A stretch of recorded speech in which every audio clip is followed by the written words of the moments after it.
ꯂꯩꯔꯤꯉꯩꯗ ꯁꯨꯝ ꯃꯀꯣꯛꯇ ꯑꯃꯣꯠ ꯑꯔꯥꯡꯁꯤꯡꯗꯣ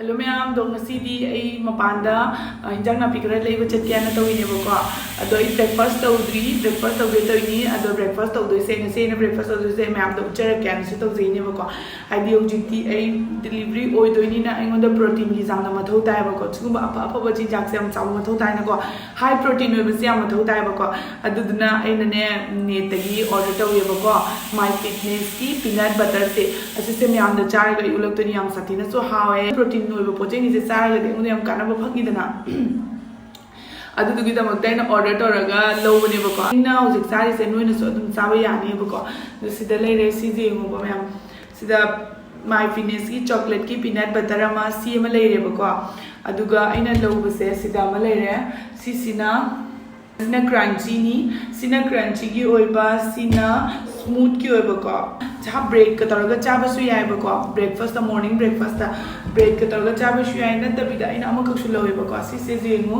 sigana ni kamra super fit rice cake kana ado siga chabi ra gadi akoi da yam kana doine ba sigi package gi manung da ne ko 16 piece ne ba siga jawi se ado sigi packet amamam siga ani ni yawi se jengu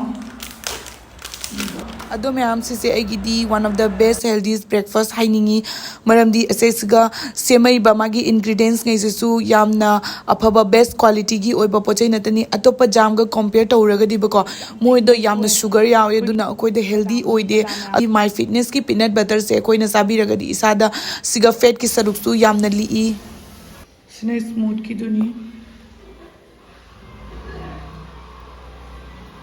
sine chocolate ki duni bajang mein खर लौरेदना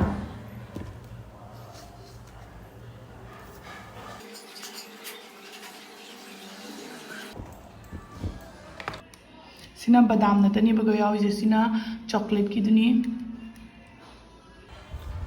मागी official website की lobby रगदी 10% discount फंगनी की code हापसरमगे description the link सु अदो इस चेजांग चाबल रखिगे अदु रगा बाजार चपगी मुजांग लसिलागे बको पोचे खरा लैबा अदो मार्क्स अमु चले अदो जे खोई थोकेना तविनी अदो केकी बाजार दगी केके लेरको म्याम दी हलके अदुगा पोचे लेरको होरेन थोंगा चारके अदुगा युमदा पोचे लेट्रेबको साबसिना लोइपनो पुमेदना अखोय बानी ngasi खरस तौरसी खरस तौबगी ब्लॉक ओइना सेमसी आना खरस तौब चतोइनी अदु यामना लाक्तेबको इसका इनंग नैयबा या अदो याम नगननिना सिगरी दुम चलरगा फटलाव लाक्तोइनी अदु म्याम दु चरकेबको इ जौद्री ओरेन चौरकांदा मफम दो उलकेबको कई लेबदुसु उलके येमिनरसी की वेदर से जामनादि फै पुरी दाना आइ ओलांग मदो जामना ठीक ओलांग मदो तोबेबा केजी कत देना आलू 35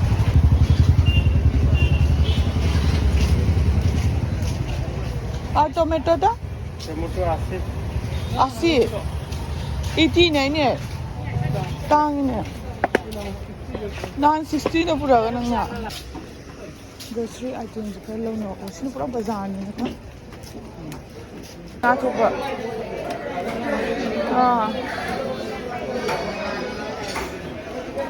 सोने से लेना नागी दे चंगला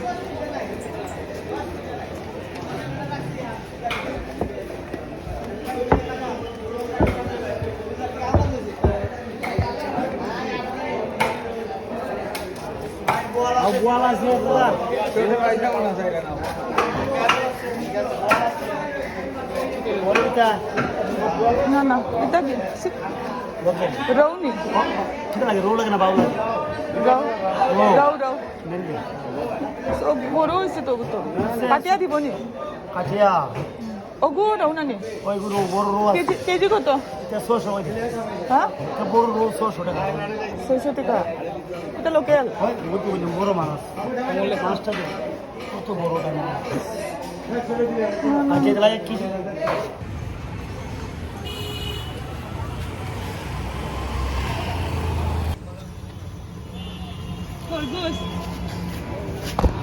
कम लोगे नो टमाटर के क्या लो इधर ना टमाटर ले हो रही नहीं आधा किलो होता लो आधा किलो का असम असम को खलो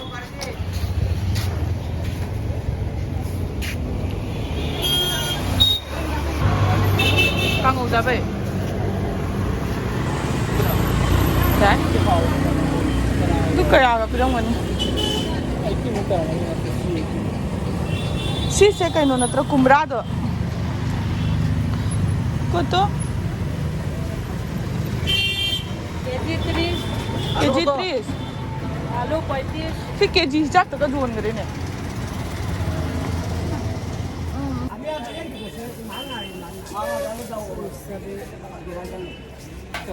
मोरोक्से लेदी लेहौरी नत्रा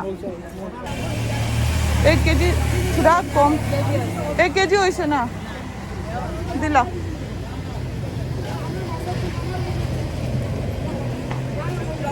होइसे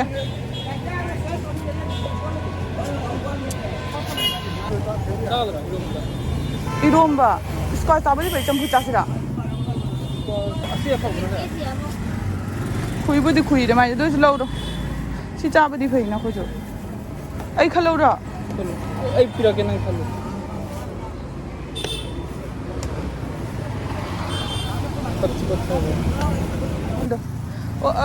कोतो कोतो इसे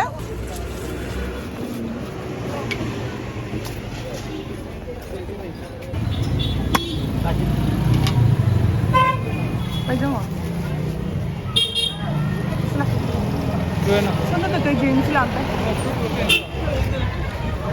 Tala re mayam ai kangau thi che na nga ma thi habu badagi kai nom to we ko ai kangau se. Ada ma chu phajade do chu haude hauni. Duga sidana leire chamthong si se ina nga tha ga thong bane sobri ga leire hawai thongba. Masigi mathen se si se oi doi ni. Aduga chak pi udi cooker da kamre. Next morning. Hello everyone, I'm going to channel that I'm not Chari. Hello, this is a vlog today. Yam interesting way doing it. I mummy kasi luwari na yun. I say ngasi say kamay to yabe da ko. I have doing kind of the room mo da family ba. I say ngasi kamay to yabe da. I say doctor ki check up laksa ini ba ko ngasi say. Adi ha. Do I say ngasi say doctor check up ki na laksa ini ba ko. I video sinam de ba ko. Ado nam da ba do ngasi say mana doctor check up taro matung da doctor na I say hoji delivery. Ay nang ang tabi long ya ki ma ko dina ado yam lang ya ba siya ando doctor na hire ba ko ay say hoji operation taw daga di agi ko na taw daga tang risky oi niya na ko dugi ay say hoji la ba na hoji ko na operation che taw thu oi na hire ba ko adu dugi ay hoji operation che taw ran niya na hire ba ko ha ba da ay say yam ka pa me ba ko mami che do gini loina chothari se ana kapa me do kapa lora ga mana bi no ne ba du sin do me am do chere ki mana bi ai makhani da ingang ne ba ado dum tina ba ni ne mana bi na ko re ado ingang ni do ma to une ba ko na ba de gi ma no yam na motivate to yam na malak pa de ni ko ai no glei se ai video da tapi na uchara ke ado ma una ba de gi ma na hare ba ko na to shum to re kholo na ga ise khara no ko changi ni ai khale ba ko mi puna mo chu to nei ni mi puna mo chu to nei ni mi puna mo to ga ai thanda ka do ki do na ai ki ba ja de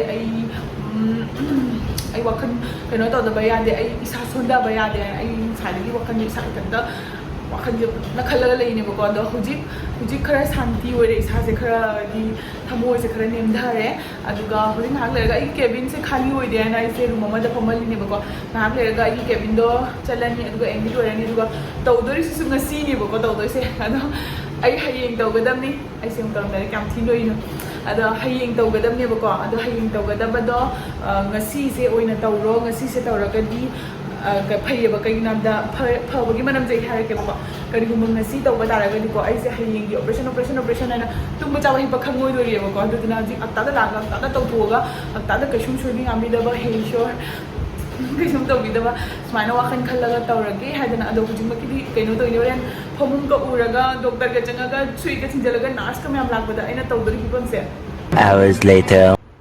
ado myam hujigai delivery oiba loina thokla abani ba ko adu do ajik ingang do soron ba da kitang problem oi hana in ICU da moina pusallaga thamgre ba ko puthorak dri ba ko ai sigane masak su ubo phangau de ba ko ai masak udabi da moina pusangrini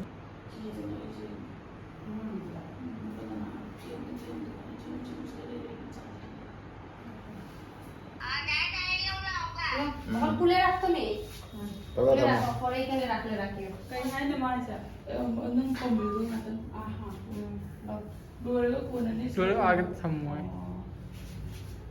ito ko do ni ꯅꯠꯇꯦ ꯂꯩꯔꯤꯉꯩꯗ 좀 ꯃꯀꯣꯛꯇ ꯑꯃꯣꯠ ꯑꯔꯥꯡꯁꯤꯡꯗꯣ ꯀꯩꯊꯣꯛ ꯑꯩꯈꯣꯏꯗꯤ ꯀꯣ ꯆꯠꯂꯦ ꯑꯝꯇ ꯅꯠꯇꯦ ꯃꯥ ꯄꯥꯏꯒꯅꯤ ꯁꯤ ꯑꯩꯈꯣꯏꯗꯤ ꯃꯃꯤꯁꯦ ꯄꯥꯝꯃꯦꯅꯦ ꯑꯗꯨꯗꯨꯗꯤ ꯃꯃꯤꯁꯦ ꯄꯥꯝꯃꯦ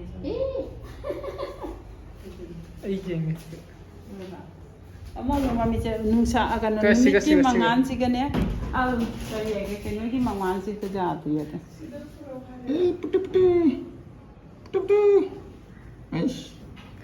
ꯃꯅꯥꯒꯗꯤ ꯇꯥꯔꯕ ꯀꯩꯅꯣ ꯇꯧꯔꯤ ꯏꯃꯥꯏ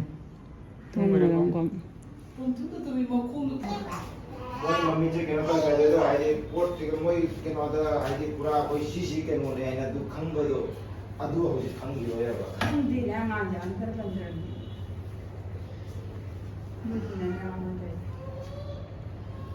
ꯃꯥꯒ ꯀꯣꯄꯤꯁꯦ ꯁꯣꯝꯗꯁꯨ ꯑꯉꯥꯡ ꯑꯃ ꯂꯩꯕꯀꯣ ꯅꯪꯒꯗ꯭ꯔꯥ ꯁꯤꯗꯤ ꯏꯁꯀꯤꯟ ꯑꯊꯣꯠꯄꯁꯦ ꯑꯗꯨꯅ ꯆꯞꯐꯥꯕꯗꯤ ꯈꯪꯗꯦ ꯑꯗꯨ ꯀꯩꯅꯣ ꯇꯧ ꯍꯧꯖꯤꯛꯀꯤ ꯍꯥꯏꯔꯤꯕ ꯀꯩꯅꯣꯗꯣ ꯑꯗꯨꯗꯣ ꯂꯩꯕꯅ ꯐꯠꯇ꯭ꯔꯣ ꯑꯗꯨꯅꯤ ꯌꯥꯔꯒꯗꯤ ꯂꯧꯔꯣ ꯍꯥꯏꯁꯤꯅꯤ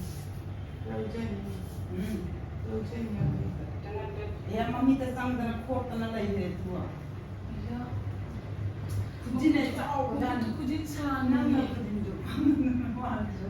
ꯑꯗꯣ ꯃꯌꯥꯝ ꯅꯦꯛꯁ ꯕ꯭ꯂꯣꯛꯇ ꯐꯦꯁꯀ ꯖꯦꯟꯗꯔꯒ ꯔꯤꯚꯤꯜ ꯇꯧꯖꯔꯒꯦ ꯑꯗꯣ ꯃꯌꯥꯝ ꯅꯦꯛꯁ ꯚꯤꯗꯤꯑꯣ ꯉꯥꯏꯕꯤꯔꯣ ꯑꯗꯣ ꯍꯧꯖꯤꯛꯀꯤꯗꯤ ꯕꯥꯏ ꯕꯥꯏ